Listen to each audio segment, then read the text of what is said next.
திருமேனி சேவிக்கிறது நமக்கு ஏதோ ஒரு பவித்திரத்தை நமக்கு கிடைக்கிறது. அதுதான் எம்பெருமான் நமக்கு கொடுக்கக்கூடியதான ஒரு பெரிய சொத்து. நமக்கு தினந்தோறும் பெருமாளை சேவிக்கிறது அப்படின்னா, ஒரு நாள் பெருமாள் சேவிக்காத கூட ஆழ்வார் சொல்ல, ஒரு க்ஷணம் பெருமாளை தியானம் பண்ணாம இருந்தோம்னா பாம்பு கூட்டத்திற்கு மத்தியில் இருக்கிற மாதிரி இருக்குமா, அவ்வளோ கஷ்டப்படுவாங்க அவெல்லாம். அது மாதிரி நம்ம ஆகணும் அப்படின்னா இப்ப இருக்கிற சுச்சுவேஷன் நம்ம அப்படி ஆக முடியாது.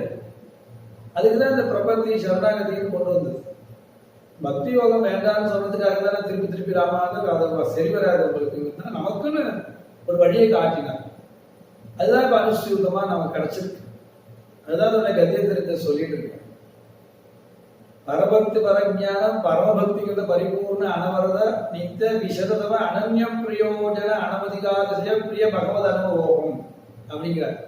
பரபக்தி பரஜானம் பரமபக்தி கிருத அப்படிங்கிற, பரபக்தினா என்ன பரமபக்தினா என்ன அப்படிங்கிறதெல்லாம் தெரிஞ்சுக்கும். எம்பெருமான பத்தின ஞானங்கள், அவனே போகியம், அவனே எல்லாங்கிற ஞானங்கள் ஆக்கர்ஷணம் பண்ணும். எம்பெருமான் நம்ம வசத்துக்கு கொண்டு வரணும். அப்ப எம்பெருமான் நம்ம வசத்துக்கு கொண்டு வரணும்னா நம்ம என்ன செய்யணும்னா மனசு சுத்தமா இருக்கும். திரிகரண சுத்தி இருக்கு நமக்கு. 3 கரணங்கள் என்ன சுத்தி அப்படின்னா மனோவாக்காயகி, மனசு வாக்கு சரீரம், இதெல்லாம் நமக்கு சுத்தமா இருக்கும். அதான் வாயினால் பாடி மனத்தினால் சிந்திக்க, வாயினால் பாடி மனத்தினால் சிந்திக்க ஆண்டாள் சொல்லி கொடுக்குறார். நம்ம மனத்துக்கினியானி பாலவும் நீ வாய் திறவாய். மனத்துக்கு ரொம்ப இனியவனான யாரு இருக்கான எம்பெருமான், அவனை பாடணுங்கிறான். இப்ப மனசுல வாங்கிட்டு அதை பாடணும், மனசுல நிலைநிறுத்தி அவனை பாடணும். அப்ப கேசவனை பாடவோ நீ கேட்டே கிடத்தியோங்கிற. இப்போ ஒவ்வொரு இடத்துலயும் ஆண்டாள் என்ன சொல்றாருனாக்க, எம்பெருமானை எப்படி எப்படி யோகாபியாசங்களை எப்படி பண்றது, பக்தி எப்படி பண்றது அப்படிங்கிறத சொல்லி கொடுக்குறாங்க. இது ஆண்டாள் மூலமா நம்ம தெரிஞ்சுக்கலாம், லலிதமா சொல்லி கொடுக்குறாங்க. ஆண்டாளுடைய 30 பாசுரங்கள்ல வேதங்களுக்கு மொத்தத்துக்கு இதான் வித்து, வேதம் அனைத்துக்கும் வித்து ஆகும்னா, வேதம் மொத்தத்துக்கும் இதுதான் சாரம். வேத சாரத்தை பூராவுமே இந்த திருப்பாவையிலே சொல்றது. திருப்பாவை 30 பாசுரங்களுக்கு உரியதான வியாக்கியானங்களை நல்லா பாசுரங்களை முதல்ல தெரிஞ்சுட்டு, பாசுரங்களுடைய பிழை இல்லாமல் பாசுரங்களை அனுசந்தானம் பண்றதுக்கு தெரிஞ்சுட்டு, அதுக்கப்புறம் அதனுடைய வியாக்கியானங்களை தெரிஞ்சுட்டோம்னா அனுசந்தானம் பண்ணினோம் ஆனால் நமக்கு எல்லா விஷயங்களும் புரியும். விபவாவதாரங்களும் அஞ்சு நிலையில் இருக்கக்கூடிய பரவி அந்தரியாமி அச்சாவதாரங்களுடைய அத்தனை விஷயங்களும் ஆண்டாள் என்ன சொல்றார், நமக்கு வேண்டியதான அத்தனை விஷயங்கள் சொல்றார், நாட்டுக்கு வேண்டியது அத்தனை விஷயங்கள் சொல்றார். பால் வளத்தை சொல்றா, பயிர் வளங்களை சொல்றா, பசுக்களுடைய வளங்களை சொல்றா, அப்புறம் பசு பட்சிகளுடைய பறவைகளுடைய சமிருத்தியை சொல்றா. ஒரே ஒரு பாசத்தை சொல்லிடுறான். ஒரே ஒரு பாசத்தை ஓங்கி உலகந்த உத்தமன் பெயர் பாடி நாங்களும் பார்வைக்கு சாற்று நீரான தீங்கின்றி நாடெல்லாம் திங்கள் மும்மாறி பெய்து ஓங்கு பெரும் சென்னல் ஊடு கயல் உகல பூங்குவலை போதில் பொறிவென்று கண்படுத்த தேங்காதே கொக்கிருந்து சீர்க்க முறை பற்றி வாங்க குடை நிறைக்கும் வள்ளல் பெரும் பசுக்கள் நீங்காத செல்வம் நிறைந்து எம்பாவாய். அப்படி இந்த பாசுரத்துல என்ன சொல்றான்னா அவதாரத்தை சொல்லிடா. இந்த அவதாரத்தினுடைய மகாத்மியத்தை வாமன அவதாரம் திருவிகள் 2த்தையும் சொல்றார். ஓங்கி உலகளந்த உத்தமன் பேர்பார், உத்தமான எம்பெருமானுடைய பேரை தான் நம்ம சொல்லணும். அப்படியே ஒவ்வொரு பாசத்தை ஒவ்வொரு லிங்க் கொடுக்குற ஆண்டார். அப்ப மும்மாறி பெய்யுது அப்படிங்கிற, இந்த மாதம் மும்மாறி பெய்யணும் அப்படின்னா நிக்காமே நான் பர்ஜன்யோ வருஷத்து அப்படின்னு வேதம் வந்து. இப்ப வேதத்துக்கு அனைக்கும் வித்தாகும் சொல்றதுக்கு சம்பந்தம் இருக்கு. நிக்காமே அப்படின்னா நிக்காம மழை பெய்ஞ்சிட்டே இருக்கணும்னு அர்த்தம். நிக்காமேனாக்க நீ அப்படின்னா நானா 0, பக்கத்துல இருக்கிற கக்காரம் 1, இப்படி திருப்பிட்டா 10. நிக்காமே மறுபடியும் ஒரு நிக்காமே, அதே மாதிரி 10. நிக்காமே பர்ஜன்யோ வருஷத்து அகாரம் 1, அகாரம் 0, 30. மாதம் மும்மாறி பெய்யுது. அது எப்படி மும்மாறி பெய்யணும்? 9 நாள் வெயில் அடிக்கணும், 1 நாள் மழை பெய்யணும். 9 நாள் வெயில், அந்த 9 நாள் வெயில்ல 1 நாள் மழை சாந்தம். அப்ப அப்ப கம்பல்சரியா ஒரு மாசத்துக்கு 3 வாட்டி மழை பெய்யுதுன்னா பயிர்கள் வந்து செழிப்பா வளரலாம். பயிர்கள்லாம் ஒரு காலத்துல என்னன்னு சொல்லுவாங்கன்னா, ஒரு ராஜா இருந்தா, அந்த ராஜாவுடைய அரண்மனையில ஒரு மணி ஒன்று இருந்தது. அது என்னன்னு யாருக்குமே தெரியல. அப்படி இருக்கும்போது அந்த ஊர்ல ரொம்ப வயசானவர், இப்ப நம்ம ஸ்ரீரங்கத்துல வந்து சில விஷயங்கள் நமக்கு தெரியணும் அப்படின்னா ரொம்ப வயசானவரை போய் கேட்டோம்னா அவ சொல்லுவா, இது வரைக்கும் நான் வந்து இந்த கோவில் சாத்தியது நான் பார்த்ததே கிடையாதுங்க. இப்ப கரோனாவால பெருமாள் சன்னதி வந்து சாத்தியிருக்கு இல்லையா, இத்தனை நாள் நம்ம சேவையே கிடைக்கல. இப்ப இந்த சேவை கிடைக்கல அப்படிங்கிறது நமக்கு ரொம்ப வருத்தத்தை கொடுக்கறதாக நம்ம நினைக்கிறோம் இல்லையா, அதுவே கூடாது. பெருமாள் என்ன சொல்றாருன்னா, நம்மள நம்ம ஆலோகனம் பண்றதுக்கு ஒரு வாய்ப்பை கொடுத்ததாக நினைக்கிறோம். பெருமாள் என்ன சொன்னார், சாலிகிராம ரூபமா நான் இருக்கேன்னு சொல்லிருக்காரு. ஆத்துல சாலிகிராம ரூபத்துல இருக்கேங்க. அப்ப பெருமாளுக்கு செய்யப்பட கைகளை இங்க செஞ்சுருக்கலாம் இல்லையா, சாலிகிராம ஆராதனை போக்குவரத்து செஞ்சுட்டு இருந்தோம்னா நம்ம ஜீவாத்ம ஸ்வரூபங்கள் அதை தெரிஞ்சுக்கிறது வழியெல்லாம் நம்ம இத்தனை நாட்கள் நம்ம தெரிஞ்சுக்கலாம். இந்த கரோனா வந்த சமயத்துல எத்தனை பேரு எத்தனை விதமான திறமைகளை வளர்த்துக்கிறார். அது மாதிரி நம்மள என்ன செய்யணும், எம்பெருமானுடைய அனுபவங்களை நம்ம வாங்கிக்கிறதுக்குரியதாக ஒரு காலங்களாக நமக்கு ரொம்ப வேண்டியவா ரொம்ப தூரத்துல இருக்கா அப்படின்னா அவள் நினைச்சு எப்படி கஷ்டப்படுவோம். அது மாதிரி பெருமாளுடைய கைகறி பெருமாளுடைய அனுபவங்கள்லாம் அனுபவிக்கிறதுக்கு ஒரு வாய்ப்பு. கோவில் நட சாத்திருக்கிறதுனால கோவிலே இல்லை அப்படிங்கிறதுனால நம்ம இது கிடையாது. ஆராதனை போக்குவரத்து தான் இருக்கு, நம்ம போய் சேவிக்கல. பக்தாருக்கு பெருமாள் சேவை சாதிக்கல அப்படிங்கிறது பெருமாளுக்கு கஷ்டம் தான். பெருமாளுக்கு பக்தால் இல்லைன்னா, ஜீவாத்மாவோட ரட்சணை இல்லைன்னா எம்பெருமான் வேலை கிடையாது. சிஷ்யா இல்லைன்னா ஆச்சாரியன் கிடையாது, ஆச்சாரியனா சிஷ்யா கிடையாது. அப்படி பரஸ்பரம் 2 பேருக்கும் உள்ளதான ஒரு சம்பந்தம் அது. பெருமாள் நம்மளை காப்பாத்துறது அவருக்கு ரட்சணம், அவருக்கு அதான எல்லாமே, விரதமே அதானே, நம்மளை உஜ்ஜீவிப்பது தானே பெருமானுடைய தலையாய கடன். அதை நம்மள கொஞ்சம் பார்க்கல அப்படின்னு நம்ம சொல்றது அது நம்மளுக்கு உரியதான சம்பந்தத்தை சொல்றோம். ஆனா உண்மை கிடையாது. அது ஏதோ காரணங்கள், அதுக்கப்புறம் அது சரியா போயிடும். இப்போ வர குறைஞ்சிடும். எம்பெருமானுடைய கை இது ஒரு லீலை. எம்பெருமானுடைய ஒரு எம்பெருமானம் தனித்தனியா சேவிக்கிறது ஒரு அனுபவம். எம்பெருமான விஷயங்கள்லாம் பகிர்ந்துக்கிறது, எம்பெருமான வைபவங்களை தெரிஞ்சுக்கிறது, இதெல்லாம் ஒரு சந்தர்ப்பம் கிடைக்கிறதோ. ஏன்னா மொத்தவாளுக்கு டைம் கிடைக்கும், மொத்தம் டைம் கிடைக்காம இருந்தது. இப்ப எல்லாருக்கும் டைம் இருக்கு இல்லையா, அதனால எல்லாத்தையும் சர்வத்தில் ஒரே மாதிரி சமச்சித்தகாம ஒரே மாதிரி எல்லாருக்கும் சமயம் கிடைச்சிருக்கு. அப்படி நினைச்சு நம்ம பயன்படுத்தணும். ஆகையினால இப்ப அவ என்ன சொன்னாக்கி, அந்த வயசானவாளை போய் கேட்டா தெரியும் இந்த ராஜா சொன்ன அந்த மணி ஏதோ இருக்கு. ஒரு வயசானவாளை போய் கேட்டோம்னா அது சொன்னா இதுதான் நெல்மணின்னு சொல்லுவோம். நெல்மணின்னு சொல்லுவோம் நம்ம எப்பயுமே. நெல்மணின்னு சொல்லுவோம். நெல்மணின்னு ஒரு வழக்கம் உண்டு. நெல்மணின்னு சொல்றது ஒரு காலத்துல நெல்மணிலாம் அவ்வளவு பெருசா இருந்துருக்கு. இப்போ வர அந்த காலத்தினுடைய கிரமங்கள்ல விவகாரம் ஏதோ ஆகி குறைஞ்சி வந்திருக்கு. இப்ப நெற்கதிர் இவ்வளோன்னு வந்துருக்கு. ஒரு காலத்துல பார்க்கும்போது எவ்வளவு புடலங்கா பெருசா இருந்தா இப்ப இவ்வளோண்டா வந்திருக்கு இல்லையா. பெரிய புடலங்காலாம் பாம்பு மாதிரி இருக்கும். இப்ப சுருக்கி இவ்வளோண்டு ஆக்கிட்டோம் இல்லையா. இவ்வளோண்டு புடலங்கா கிடைக்குது. அப்ப இவ்வளோண்டு செடியில தேங்காய் காய்க்க ஆரம்பிச்சிருக்கு. இதெல்லாம் கண்டுபிடிக்கிறா இல்லையா, பரிணாமங்கள் ஆகும். இப்ப டைனோசர் ஒன்று இருந்தது ஒரு காலத்துல. இப்ப பார்த்தா அதனுடைய அம்சங்கள் முதலைன்னு சொல்றோம். இப்ப இருக்கிற யானைக்கு மேல ஒரு யானை ஒன்று இருந்திருக்கலாம். பெரிய யானை, சக்தி வாய்ந்த யானைகளாக இருக்கலாம். இப்ப அது குறைஞ்சிருக்கலாம். அது மாதிரி நெற்மணி குறைஞ்சி போகுது. அப்ப ஆண்டாள் காலத்துல மணியார் அவ்வளவு பெருசா இருந்திருக்கலாம், செழிப்பா இருந்திருக்கு. ஏன்னா 9 நாள் வெயில், 1 நாள் மழை பெய்ஞ்சிருக்கு இல்லையா. அப்ப அதுக்கேற்றதான மண் உரம் நல்லா இருந்திருக்கு இல்லையா. நம்ம அப்ப ஆராய்ச்சி எப்படி பண்ணி பார்க்க, மண்ணுடைய உரமானது அந்த காலத்துல நல்லபடியா இருந்திருக்கு. அப்ப பிளாஸ்டிக் இல்லை. அப்ப இப்ப இருக்கிற மண்ணுடைய தரத்துக்கும் அப்ப இருக்கிற மண்ணுடைய தரத்துக்கும் நிறைய வித்தியாசம் இருக்கு. அப்ப இயற்கை உரங்களோட இருந்த ஒட்டி வாழ்ந்ததுனால எல்லாமே எல்லா காய்கறிகளும் பதார்த்தங்களும் சக்திகள் இருந்தது. இப்ப இருக்க காய்கறிகள் எல்லாம் சக்தி இருக்கான்னு கேட்டாக்க காய்கறிகளா இருக்க ஒழிய அது சக்தி இருக்கான்னு நம்ம அப்புறம் பார்த்தா தான் தெரியும்.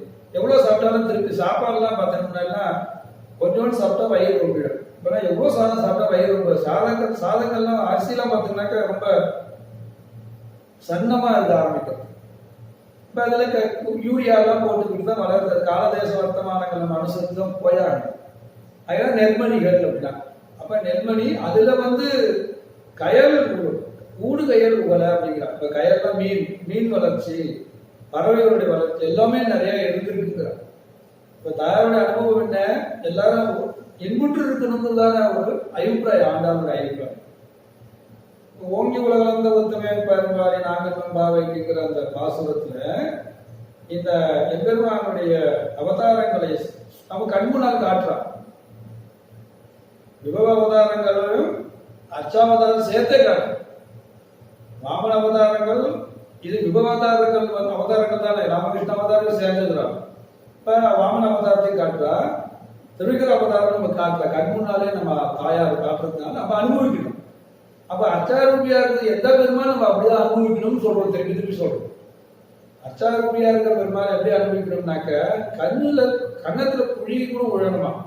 சிற்பசாஸ்திரத்துல சொல்ற போது எம்பெருமான கண்ணங்களை குழி உழற மாதிரி சிற்பங்கள்லாம் செதுக்கணும்னு சொல்லிட்டு சொல்ற சிற்பசாஸ்திரங்கள். எப்படின்னா அவ்வளவு அழகா நேர்த்தியா இருக்குங்க.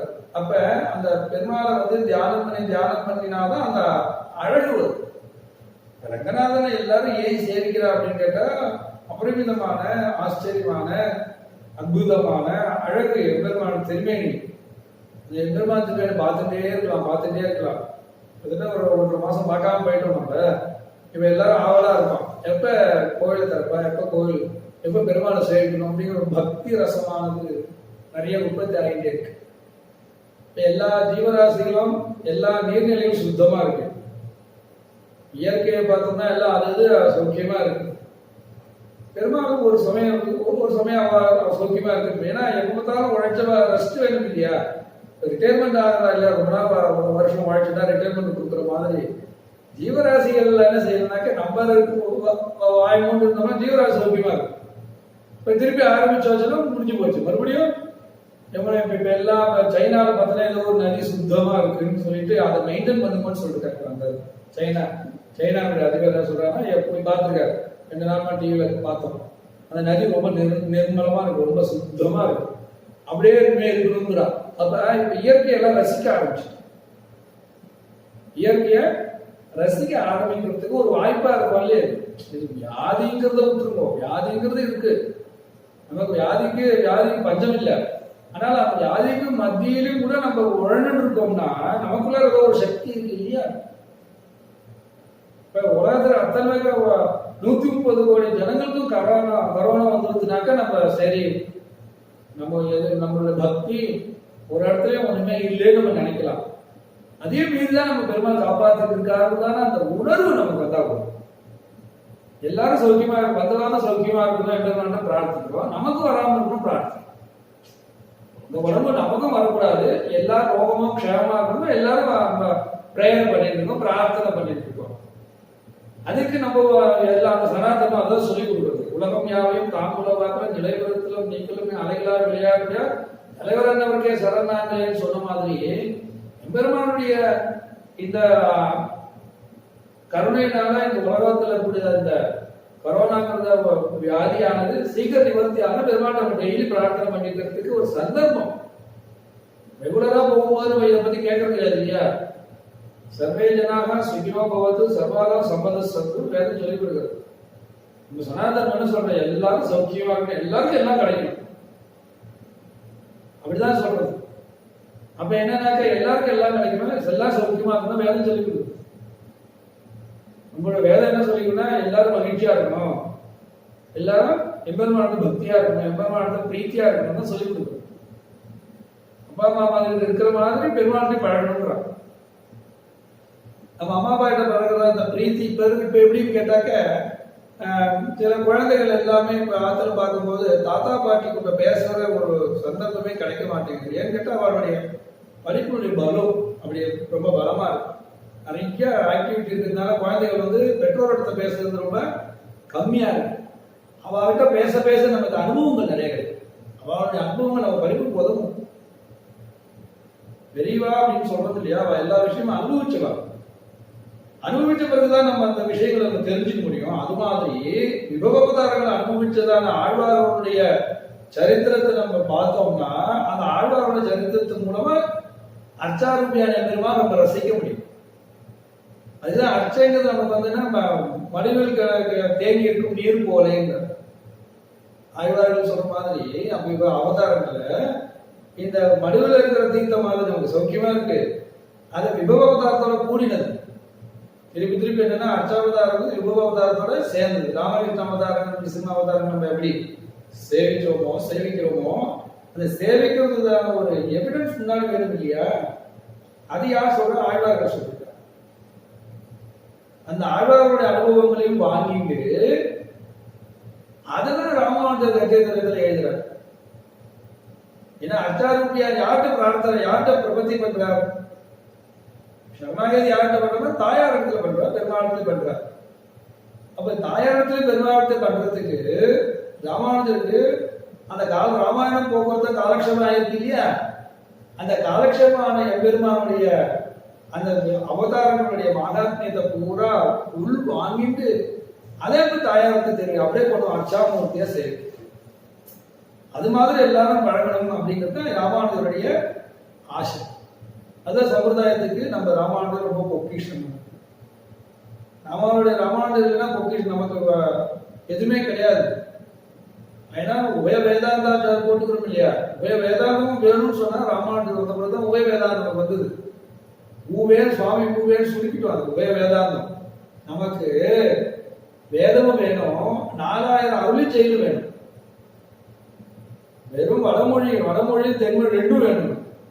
அப்ப வேதமும் வேணும், அதனுடைய தாத்பரியத்தை சொல்லக்கூடிய அத்தனை ரசத்தையும் சொல்லக்கூடியதான பிரபந்தாதிகளும் நமக்கு வேணும்.